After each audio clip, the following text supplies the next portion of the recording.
Bonjour à tous. Pour cette nouvelle interview, j'ai eu le plaisir d'échanger avec Anne et on va parler d'un sujet qui vous intéresse. J'ai eu beaucoup de demandes, c'est les demandes de subventions. Les demandes de subventions, on a aussi élargi le thème avec les appels à projets, car même si c'est deux choses différentes, avec Anne, on l'englobe dans une même thématique, celle des ressources financières publiques. On va vous donner des conseils, des erreurs à éviter, et ça va vous permettre de faciliter toutes vos démarches et du coup d'obtenir plus de ressources financières pour votre association. C'était un super échange avec des conseils très enrichissants. Je remercie encore Anne pour le temps qu'elle a passé avec nous sur notre chaîne Optimasso. Sans plus attendre, je vous laisse regarder. Bonjour Anne, j'espère que tu vas bien. Bonjour Clément, ça va très bien. Et toi, malgré la pluie, ça va? Ouais, c'est vrai que ouais, écoute, ça va, ça va. Du coup, ça tombe bien, on enregistre à l'intérieur et pas à l'extérieur. Peut-être un jour on fera un Exactement. interview échange en extérieur. Ouais, ça peut être une bonne idée. Je retiens, je retiens. Anne. La première question que je voulais poser, c'est pourquoi tu es amené à donc faire ce métier, c'est-à-dire aider les associations en niveau administratif. Qu'est-ce qui t'amène ici finalement? En fait, c'est tout un parcours professionnel que j'ai eu. De Ok, formation initiale, je suis assistante sociale. Donc, c'est vrai que c'est déjà un milieu qui est quand même très proche de tout ce qui est les milieux associatifs, oui, clairement. etc. Et après, j'ai eu tout un parcours professionnel plus administratif qui m'a amené en particulier les dernières années à travailler auprès des associations dans le cadre de mes fonctions à la préfecture de la Dordogne. J'ai d'abord été au cabinet du préfet et là, je gérais les subventions 1000 DK et les subventions d'ILCRA et Ouais. FIPDR. On en reparlera tout à l'heure. C'est des gros Et, trucs, ouais, ok. voilà. Et puis après, j'ai été au service politique de la ville. Et donc là, pareil, avec les gestions de subventions pour les quartiers prioritaires. Donc, Ok. au cours de mes expériences, j'ai pu, surtout ces dernières années, voir les difficultés auxquelles étaient confrontées les associations, en particulier pour faire les demandes de subventions sur les plateformes dématérialisées. Ah oui. Et elle me sollicitait beaucoup. C'est vrai que moi, j'avais pas toujours le temps de pouvoir les aider correctement à ce niveau-là. Et j'ai eu envie de retrouver un peu une profession indépendante. Et donc, j'ai décidé de créer mon emploi d'assistante administrative freelance, on va dire. Ouais. Et donc, dans ce cadre-là, j'interviens plus particulièrement au niveau des associations pour tout ce qui est problème administratif. Ok, ouais, du coup, demande de subvention et tout. Et tu vois, c'est assez rigolo. Tout à l'heure, tu as parlé de la plateforme en ligne. Et alors, j'ai donné mon avis, tu vas me dire si tu partages ou pas. Mais on avait dit qu'on mettait tout en ligne pour simplifier toute cette gestion administrative. À Alors, fond. le compte asso, moi, personnellement, parce que j'ai 30 ans, je le trouve, Ouais. voilà, moi, je le trouve plutôt simple pour remplir et tout. Mais le nombre d'associations que je côtoie qui me disent on n'y comprend rien, on fait OK, ça s'efface, il faut Mm. recommencer. Et tout. Enfin, Ouais. quelle problématique tu retrouves avec les Ouais, et différentes assos que tu puis travailles? en fait, il y a le compte asso qui est bon, le principal outil des associations qui est finalement, je dirais que pour les jeunes qui baignent un petit peu dans tout le numérique, il n'y a pas de souci, mais Mm. pour les personnes plus âgées qui n'ont pas toujours été habituées à ça, c'est très, très, très, très Ouais. Et compliqué. sachant que je crois que les derniers chiffres, c'est 60% des personnes, des bénévoles, ont plus de 60 ans. Voilà, exactement. Et ça peut être très, très compliqué. Et surtout, moi, ce que je reproche, c'est que, il y a le compte asso pour une chose, mais quand on fait une demande de subvention politique de la ville, c'est Dauphin, c'est la plateforme Dauphin, c'est une autre plateforme. Oui. Quand on fait une demande pour la 1000 DK, c'est encore Mm. une autre Conseil plateforme. départemental, c'est notre démarche. Voilà. Et tu crois qu'ils vont un jour mettre toute cette plateforme? C'était pas En fait, on retrouve la trame du CERFA dans ces plateformes, en fait, hein, Ouais. puisque donc c'est un CERFA bien particulier qui est là pour demander des subventions, mais à chaque fois, c'est sous une forme différente, avec des intitulés différents, avec une façon de valider les pages qui est différente. Et c'est très, très, très compliqué pour les associations d'être à l'aise avec cet outil. Elles peuvent passer beaucoup de temps rien que pour saisir un dossier de subvention. Et c'est extrêmement chronophage. Et pendant ce temps-là, elles ne sont pas sur leur activité principale. C'est clair. Voilà, ce qui est vraiment le problème.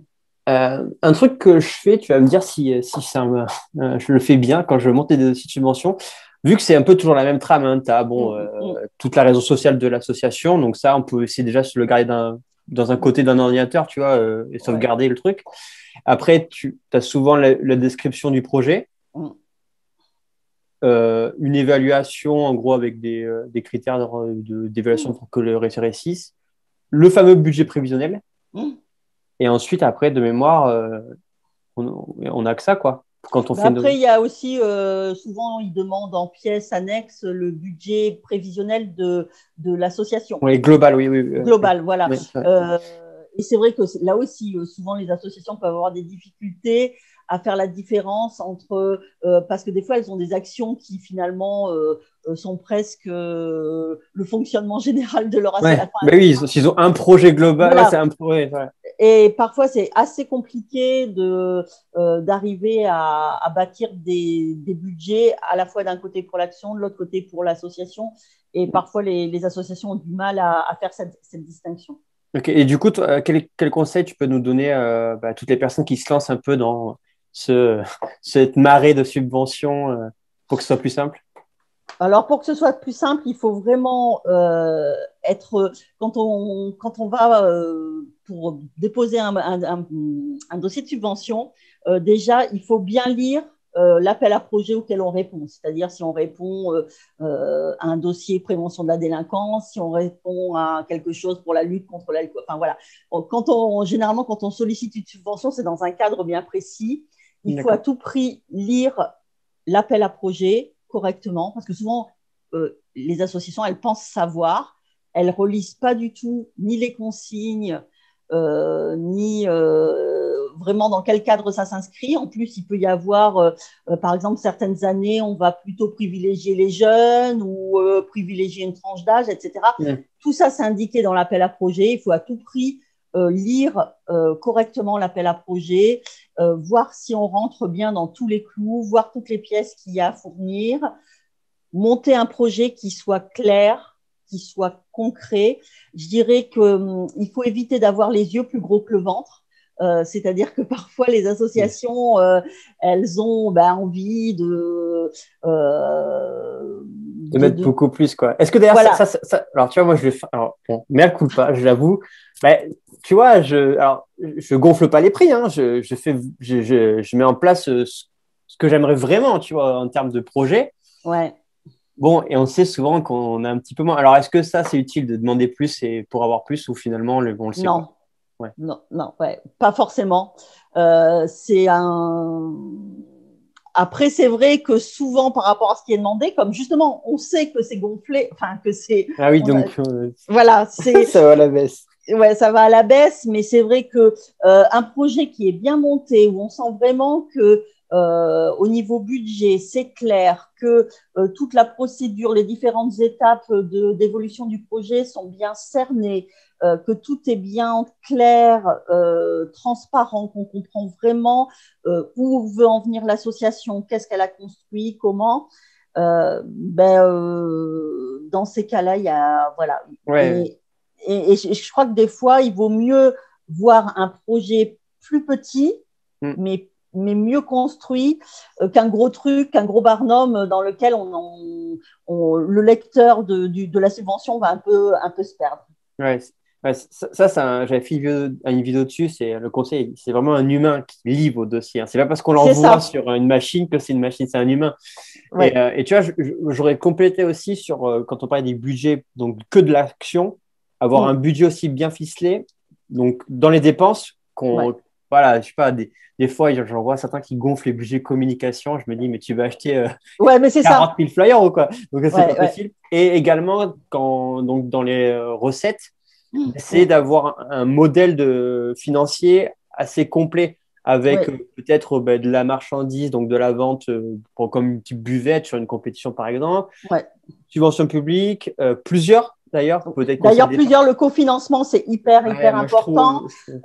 C'est-à-dire que moi, pour avoir assisté à des commissions pour les accords de subvention, c'est vrai que quand on voit que il y a quasiment qu'une seule subvention demandée, puis rien d'autre à côté, Ouais, ça marche pas. ça marche pas terrible. On se dit, en plus, il y a toujours la question de savoir, c'est si la subvention est accordée qu'en partie, est-ce que le projet pourra se faire quand même, etc. Donc, il y a toutes ces questions-là. C'est vrai que de toute manière, il faut vraiment, quand on construit le dossier de subvention, se dire pourquoi exactement on fait cette demande, comment on va la mettre en place, à quel moment, de quelle façon, quels sont les résultats attendus. Il faut vraiment que toutes ces étapes de réflexion autour du projet, elles soient faites. Et surtout au niveau budget, c'est ce qui, je dirais que la première chose qui est regardée, c'est les budgets. Voilà. Et quand on voit qu'un budget, il est complètement bancal ou que c'est n'importe quoi, enfin, parce que il y a un peu de tout dans les dossiers de subvention. Le budget, et c'est vrai que c'est le nerf de la guerre, que c'est compliqué, qu'il y a beaucoup de bénévoles, que les budgets pour eux c'est l'horreur. Ouais, mais t'es pas formé voilà, ils sont pas formés à la compta. Et c'est vrai que c'est très compliqué. C'est-à-dire, en fait, à la lecture du dossier, on doit vraiment comprendre facilement tous les enjeux du projet, comment il va se dérouler. Enfin, voilà, il faut qu'à la lecture il faut pas des grands termes pompeux qui enfument et qui vendent du vent. Il faut vraiment un déroulé concret et qu'on comprenne vraiment, que tout soit clair et qu'à la simple lecture, on puisse se dire ah oui, ça c'est un projet. Limite, la personne qui te lit, elle connaît pas ton asso, mais en les lisant, elle est capable, limite, elle, de faire le projet, quoi. Voilà, c'est ça. Et de se dire moi je serais prête à vouloir être bénévole dans l'asso. Ok. Voilà. Il faut donner envie. Il faut donner envie. Je te rejoins totalement. Ouais. Ça. J'aime bien dire vendez une aventure, tu vois. Ouais, c'est ça. Et vendez ou alors le truc où on se dit ah ouais, mais c'est tout simple, mais quelle bonne idée, quelle belle idée, un projet qui porte aussi des bonnes valeurs, enfin toutes ces choses là, c'est très important. Avec un peu d'innovation aussi, je trouve qu'on on demande de plus en plus pas mal d'innover un petit peu. Voilà, avec les nouveaux outils aussi technologiques qu'on développe, mais d'arriver à trouver des projets un peu plus innovants. Je trouve qu'eux se démarquent plus que les autres. Ouais, tout à fait. Et c'est d'ailleurs, je pense que c'est l'innovation qui manque parfois cruellement dans les appels à projets qu'on reçoit. Ouais. Et des fois, l'innovation, ça peut être créative dans la manière dont on met en place un projet. Et c'est vrai que parfois, les associations alors, je sais que c'est compliqué, mais elles ont parfois tendance à se reposer un peu sur leur laurier, c'est-à-dire elles ont telle action qu'elles font depuis 6 ans, pour laquelle elles ont la même subvention, et ça marche. Et puis voilà, après, c'est pas jeter la pierre, c'est compliqué de se remettre en cause et d'avoir des gens qui apportent un œil nouveau. Mais je crois que justement que des gens comme toi, ça peut apporter justement ce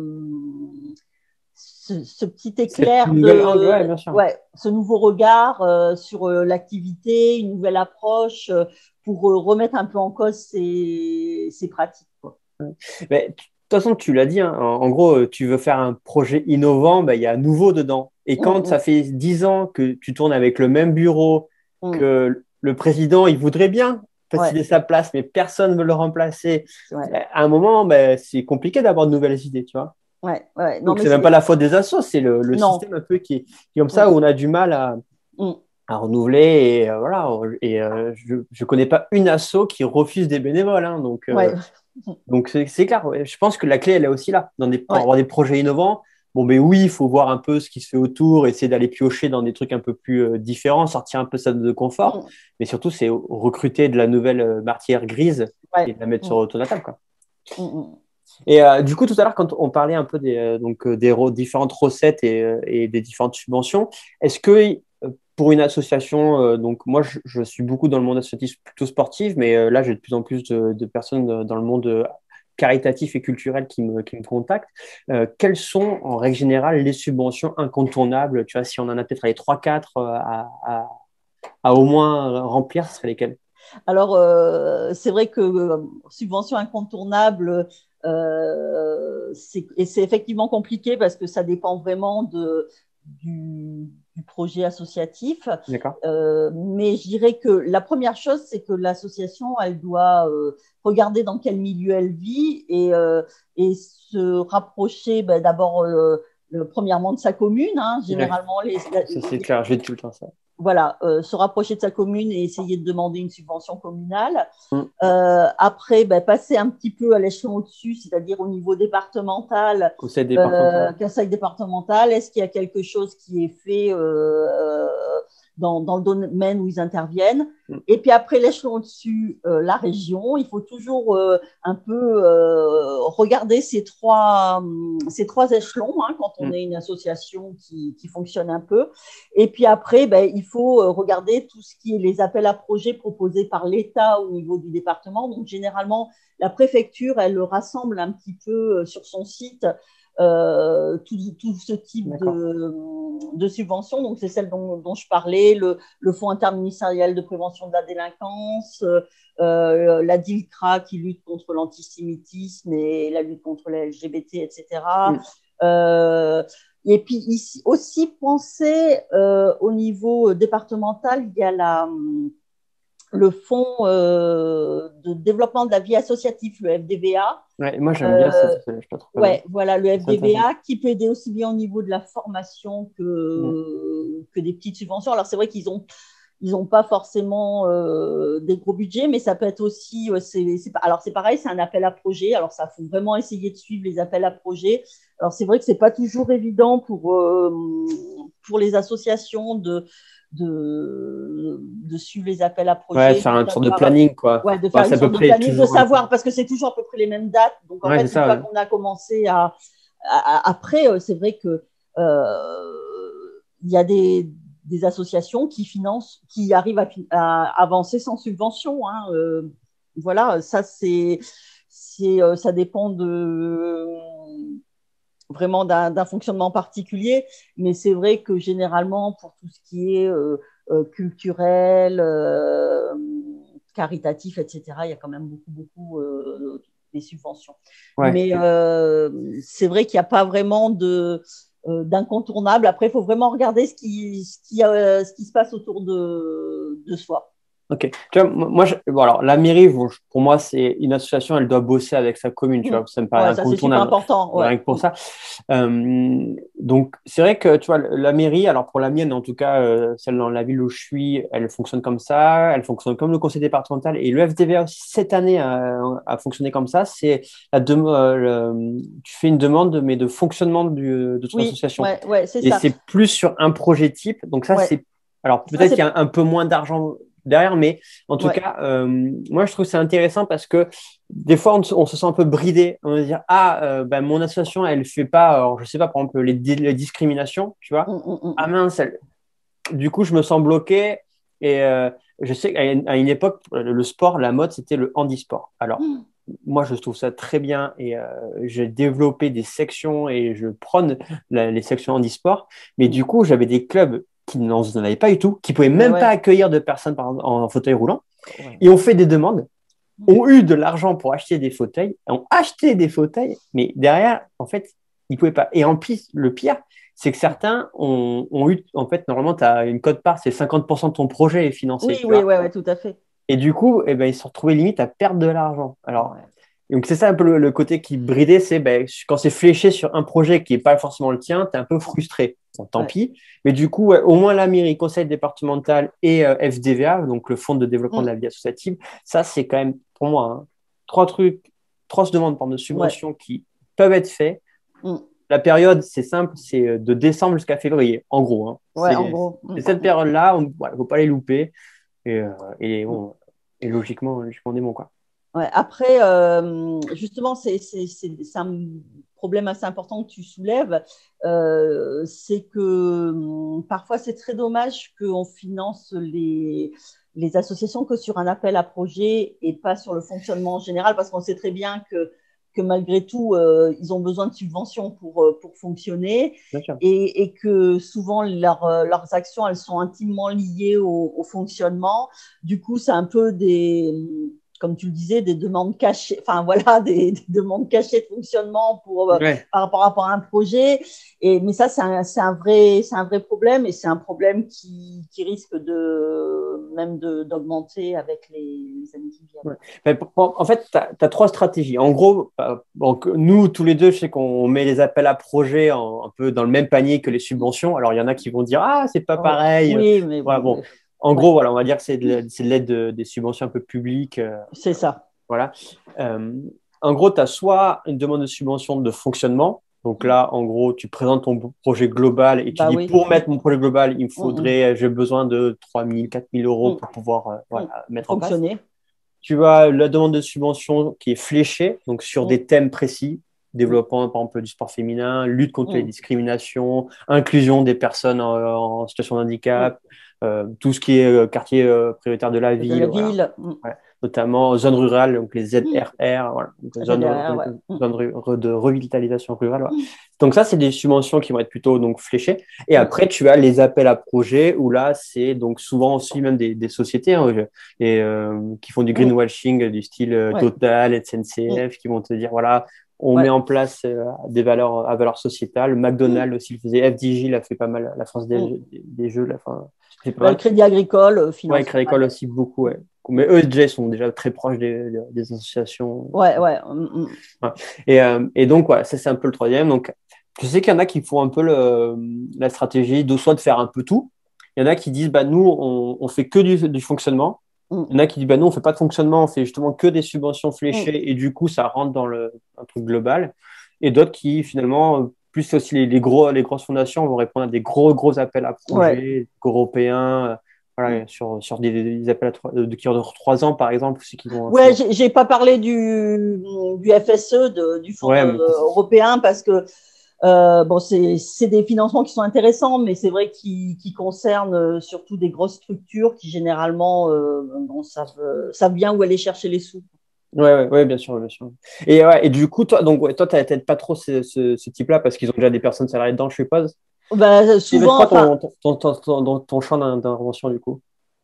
dans mon champ d'intervention, c'est vrai que c'est les associations auxquelles j'ai affaire, c'est souvent des plus petites structures où il y D'accord. a peu de salariés, souvent. Enfin, ça dépend, mais bon, oui, dans l'ensemble, plutôt des petites structures avec peu de salariés qui donc ont besoin d'externaliser tout ce qui est administratif un peu compliqué Hmm. parce qu'ils n'ont pas de personnes qui peuvent le faire dans de bonnes conditions. Ouais, bah, typiquement, tu vois, un club de sport, ben, donc, je sais pas, tu peux avoir 3, 4 éducateurs. Mm, Notre cursus, on est très peu sensibilisé à l'administratif, quoi, à remplir de ces subventions. mm. Ça, je suppose que tu en as plein qui ont besoin de Ouais, tes services, quoi. Et du je- coup, toi, tu fais quoi? Tu fais dossier de subvention, assemblée générale, qu'est-ce que tu vas proposer? alors moi, je peux vraiment intervenir sur tout type d'aide administrative, mais alors en plus, mon accompagnement, il peut se décliner de plusieurs façons. Ça peut être très, très ponctuel. Par exemple, j'ai des associations qui savent très bien construire leur dossier, mais les saisies sur les plateformes dématérialisées, c'est juste pas possible. Oui, donc, Hop, elles me donnent la saisie et moi, je fais que la saisie. d'accord. J'ai d'autres associations qui montaient le budget, rédiger le projet, c'est un peu plus compliqué, etc. On le fait ensemble et je fais la saisie. Voilà, c'est un accompagnement qui est un peu plus important. Et là, et à chaque fois, je fais toujours dans ma prestation, je considère aussi que je chiffre que pour les aider pour le bilan, parce qu'il faut savoir que pour beaucoup de subventions, il y a des bilans. C'est vrai, on n'a pas parlé de On carrément. n'en a pas parlé, mais Oui, voilà. carrément, ouais. Et faut justifier après, une fois voilà, c'est ça. Une fois qu'on a vrai, dépensé les sous, faut justifier. Et donc, généralement, je le prévois dans ma prestation du départ en disant, voilà, je demande tel prix, mais je serai là aussi au moment du bilan. Et de A à Z, ok. Bah, de A à Z, je le ferai avec vous. Après, je suis sollicitée, par exemple, pour effectivement des comptes rendus d'assemblée générale,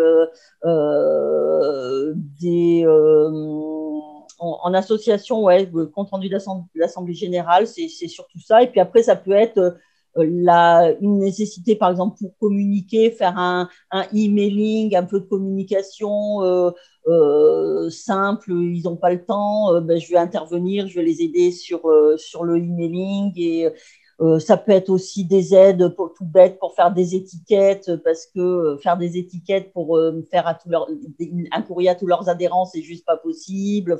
Voilà, ça peut être très très varié, ça peut être ponctuel. Je peux aussi faire un accompagnement administratif, c'est-à-dire dire on fait un contrat pour 50 heures et puis ils font appel à moi et puis quand les 50 heures sont écoulées, voilà, je suis relativement souple dans mon fonctionnement et voilà. C'était la maman poule des assos, quoi. En gros, tu pars de quand même de la subvention, qui est ton cœur de métier quand même.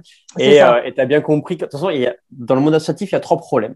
Le premier, c'est un manque d'argent, ça tombe bien. Toi, tu vas leur en trouver grâce à la subvention. Ouais. Un problème de temps, ça tombe bien. Tu vas les aider à l'administratif.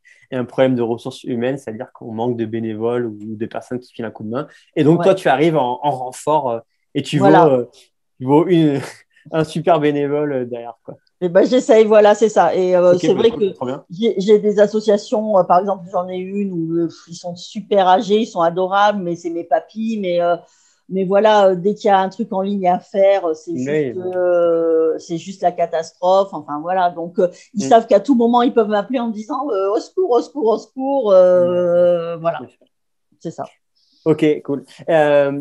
Ben écoute, merci beaucoup. J'ai une dernière question à te poser que je pose à tout le monde à la fin de ce type d'échange. Est-ce que tu as un livre, une chaîne YouTube, un compte Facebook à proposer à nos associations qui puissent derrière aller voir pour s'enrichir? Ouais. Alors, je vais pas proposer Optimasso parce que oui, bon voilà. C'est à chaque fois la réponse. Voilà. Mais non, mais moi j'ai quand même en fait, j'ai appris beaucoup de choses grâce à AssoConnect. Je ne sais pas si tu connais. Voilà. Ouais, AssoConnect, un blog. Voilà. Et en fait, moi, je les ai découverts en fait au départ un petit peu par hasard. Et ils ont beaucoup de ressources gratuites qu'on peut utiliser. Et maintenant, bon, j'utilise leurs services en fait dans le cadre d'une association où je suis bénévole en fait. Et je trouve que voilà, que c'est assez intéressant malgré tout l'outil qu'ils proposent, que c'est des gens jeunes qui essayent de se mettre à la disposition des associations. Ils sont assez réactifs et ils proposent plein de webinaires. Moi, j'ai appris plein de trucs gratuitement comme ça. Au début, j'ai commencé à travailler en indépendante. J'ai fait plein de leurs webinaires. Ça m'a vraiment appris des choses. Voilà. Donc, je trouve que malgré tout, c'est quelque chose de sympa. Ok, cool. Bah, écoute, en plus de toutes tes coordonnées pour te retrouver, je mettrai dans la description AssoConnect pour qu'on puisse aller jeter un coup d'œil. Ouais, surtout qu'il faut savoir que, par exemple, alors je sais pas, il faut se renseigner, mais par exemple, nous, l'association où je suis, on est adhérent à la Maïf et grâce à la Maïf, on a eu 1 an gratuit chez AssoConnect. Donc, ils ont pas mal de partenaires, donc il faut se renseigner parce que et après leurs prix sont pas trop élevés puisque je crois que le premier truc c'est à partir de 19 €. Ça me paraît un prix. Ça reste raisonnable, voilà. Donc, AssoConnect, alors juste de mémoire, c'est une plateforme qui aide à gérer les licenciés, à faire les paiements et tout, hein, c'est ça? Voilà, c'est ça. C'est-à-dire que dans le milieu associatif, on a tendance à avoir des documents un peu partout, hein, c'est-à-dire la comptabilité d'un côté, les adhésions de l'autre, etc. Et là, c'est une plateforme qui permet donc du coup d'avoir toute la gestion de son association sur une même plateforme, avec même maintenant une boutique en ligne, éventuellement un site site internet. On n'est pas obligé de tout mettre sur la plateforme, on n'a pas tout mis sur la plateforme, D'accord. mais c'est vrai que ça permet quand même de simplifier pas mal de choses. Eh ben, écoute, merci beaucoup pour ce partage, super sympa. Je te souhaite écoute, une très bonne soirée et à très bientôt. À très bientôt, Clément.